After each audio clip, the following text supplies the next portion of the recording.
রংপুরের এই জায়গাটা যদি কোনোদিন ভারতের সাথে থাকে, রংপুর ভারতের অংশ হলে নাগাল্যান্ডের ট্রেন সোজা গিয়ে থামবে দিল্লিতে। নাগাল্যান্ড থেকে একটা বন্দে ভারত এক্সপ্রেস সেটা সোজা একদম এই জায়গাটা সহ সোজা একদম দিল্লি চলে যেতে পারে। আর চট্টগ্রামটা নিয়ে যেতে পারলে গোটা বঙ্গোপসাগরের এক্সেসটা পেয়ে যাবে ভারতের সেভেন সিস্টার্স। গলার কাটা হয়ে আছে এই জায়গাটা হচ্ছে চট্টগ্রাম। মানচিত্রে দাগ কেটে কেটে এভাবেই ভারতের হর্তাকর্তাদের বোঝাচ্ছেন পশ্চিমবঙ্গের আলোচিত সাংবাদিক ময়ূক রঞ্জন ঘোষ। এমন একটি ভিডিও নতুন করে ঘুরছে সামাজিক যোগাযোগ মাধ্যমে।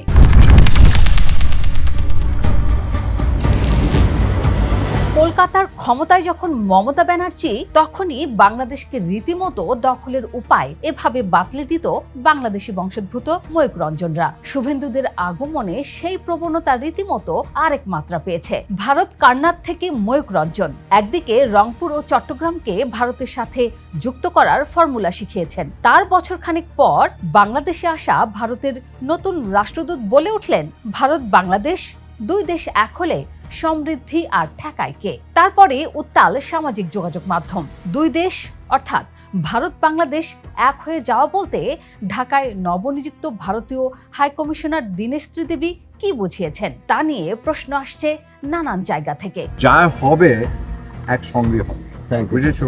আলাদাভাবে আমি ভাবছি।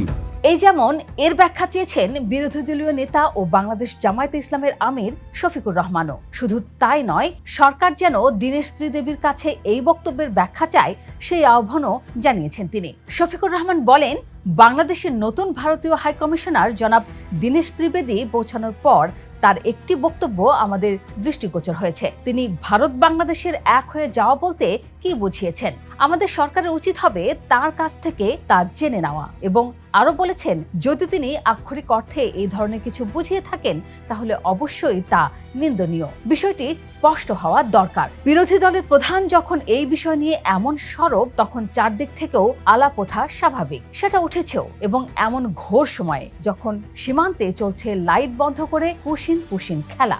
বাংলাদেশ দখল করে নেওয়ার ন্যারেটিভে সামাজিক মাধ্যম সয়লাভ, আর দুই দেশের সীমান্তরক্ষী বাহিনীর মধ্যকার বৈঠকে পুশিন নিয়ে কোনো সমাধান না আসা। তাই মানুষ প্রশ্ন করছে, ত্রিবেদী কেন এমন কথা বলছেন? দেখুন তো, হেঁটে চলে এলাম, মনে হচ্ছে না যে আমি বাংলাদেশে। ওটা দেখতে হলো, তাকে বললো হ্যাঁ আপনি বাংলাদেশের মতো, এমনি মনেই হচ্ছে না। ঠিক কি বলেছিলেন তিনি? 12 জুন শুক্রবার দুপুরে বেনাপোল পেট্রোপোল সীমান্ত পেরিয়ে হেঁটে বাংলাদেশে ঢুকলেন ভারতের নতুন হাইকমিশনার, সঙ্গে সহধর্মিণী মৃণাল ত্রিবেদী। সীমান্ত পেরোনের ভঙ্গিটায় খেয়াল করুন, গাড়িতে নয়, বিমানে নয়, হেঁটে, যেন পাড়ার মোড় পেরোচ্ছেন। তারপর মুখ খুললেন, বললেন, ভারত ও বাংলার একই আকাশ, একই বাতাস, একই যন্ত্রণা। এখানে আমি নিজেকে বিদেশি মনে করি না। আপনারা দেখতেই পাচ্ছেন, হেঁটে সীমান্ত পার হয়ে এসেছি আমি। এখানে থামলে হয়তো বলা যেত আবেগের কথা, কিন্তু থামলেন না। আরো বললেন, ভারতের 140 কোটি আর বাংলাদেশের 20 কোটি, এই 160 কোটি মানুষের জন্য যা ভালো সেটাই হবে। দুই গণতান্ত্রিক দেশের শক্তি এক হলে বিশ্ব শক্তিতে পরিণত হবে। এবং একটু থেমে ক্রিকেটের উদাহরণ টানলেন। দুই দেশ মিলে একটা ক্রিকেট দল হলে কত ভালো হতো। আমাদের যা পপুলেশন আছে 140 কোটি, 20 কোটি অ্যাড করে 160। আমি যা এখানটা করতে চাই, সবসময় আমি বলি একই আকাশ, একই বাতাস, একই যন্ত্র। আমরা মিলে মিশে রিজার্ভ সব বললে বাংলাদেশের স্ট্রং ডেমোক্রেসি, আমাদেরও স্ট্রং ডেমোক্রেসি। দুই ডেমোক্রেসি মিলে গেলে একটা ওয়ার্ল্ড পাওয়ার হয়ে যায়, একটা পুরো ইকোনমিক ওয়ার্ল্ড পাওয়ার হয়ে যায়। কিন্তু এই মেলামেশাটা দরকার। এখানেই প্রশ্ন তুলেছেন অনেকেই। তারা বলছেন, দুটো স্বাধীন সার্বভৌম রাষ্ট্র কি কখনো মিলে একটা ক্রিকেট দল বানায় না। কারণ ক্রিকেট দল হয় একটা দেশের। দুই দেশ মিলে এক ক্রিকেট দল হলে সীমানাটা মাঝখানে থাকে না। তাহলে এই কথাটা কি নিছক মেটাফর, নাকি অজান্তে বেরিয়ে আসা একটা বড় চিন্তার টুকরো? কিন্তু ত্রিবেদী শুধু একজন কূটনীতিক নন, তিনি একজন পুরোদস্তুর রাজনীতিবিদ, ভারতের সাবেক রেলমন্ত্রী, পশ্চিমবঙ্গের ব্যারাকপুরের সাবেক এমএলএ, একসময় ছিলেন মমতা বন্দ্যোপাধ্যায়ের সবচেয়ে বিশ্বস্ত দূত। কিন্তু 2016 সালের পর সম্পর্কে ফাটল ধরে, আর 2021 সালে পশ্চিমবঙ্গ বিধানসভা ভোটের আগে তৃণমূল ছেড়ে পাকাপাকিভাবে বিজেপিতে ঢোকেন। এই বছরের এপ্রিলে মোদী সরকার তাকে বাংলাদেশের 18তম হাই কমিশনার হিসেবে নিয়োগ দিয়েছে। এরপরেই আসল গল্প। গত ৫৫ বছরে বাংলাদেশ ভারতের কূটনৈতিক সম্পর্কে এই প্রথম ঢাকায় এলো কোনো রাজনীতিবিদ হাই কমিশনার। প্রণয় ভার্মার মতো পেশাদার ইন্ডিয়ান ফরেন সার্ভিস কর্মকর্তার বদলে সরাসরি বিজেপির সিনিয়র নেতা। এই সিদ্ধান্ত কি শুধুই প্রশাসনিক, নাকি এর পেছনে আছে একটা রাজনৈতিক বার্তা?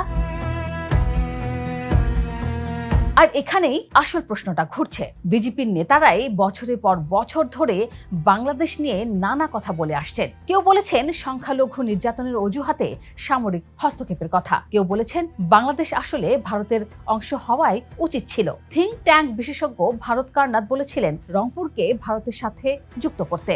ময়ূক রঞ্জন দেখিয়েছেন রংপুর চট্টগ্রাম দখলের মানচিত্র। এরা সবাই বিজেপির মতাদর্শগতভাবে কাছের মানুষ। আর এদের দলের একজন সিনিয়র নেতা এখন ঢাকায় এসে বলছেন এক আকাশ এক বাতাস এক ক্রিকেট দল। একই আকাশ, একই বাতাস, একই যন্ত্র।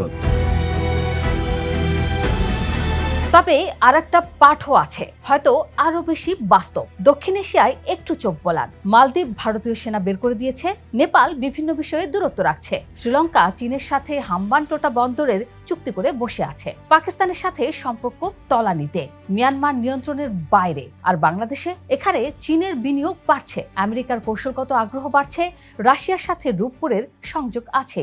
ঢাকায় এখন মহাশক্তিদের যাওয়া আসা হরদম। ঠিক এই সময়ে পাশে দাঁড়িয়ে ভারতের অবস্থা কি?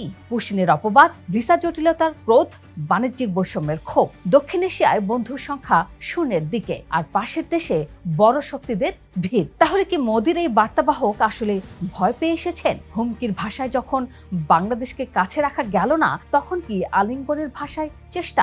ময়ূক রঞ্জনদের দখলের ন্যারেটিভ যখন উল্টো ফল দিচ্ছে, তখন কি ত্রিবেদীকে পাঠানো হলো এক আকাশ এক বাতাসের গল্প নিয়ে?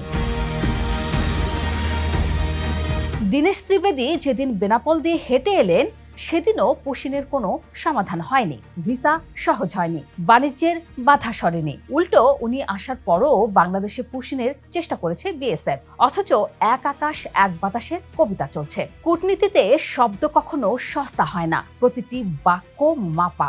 ৭৬ বছরের একজন পোড় খাওয়ার রাজনীতিবিদ অজান্তে কথা বলেন না। তাহলে ত্রিবেদী কি দখলের ইঙ্গিত দিলেন, নাকি বাধ্য হয়ে বন্ধুত্বের প্রস্তাব দিলেন, নাকি দুটো আলাদা মোড়কে? উত্তরটা ত্রিবেদী জানেন, আর হয়তো জানেন দিল্লির সাউথ ব্লকও। বাংলাদেশকে শুধু এটুকু মনে রাখতে হবে, মানচিত্র একবার বদলে গেলে এক আকাশ এক বাতাসের গল্পটা তখন আর রূপক থাকে না।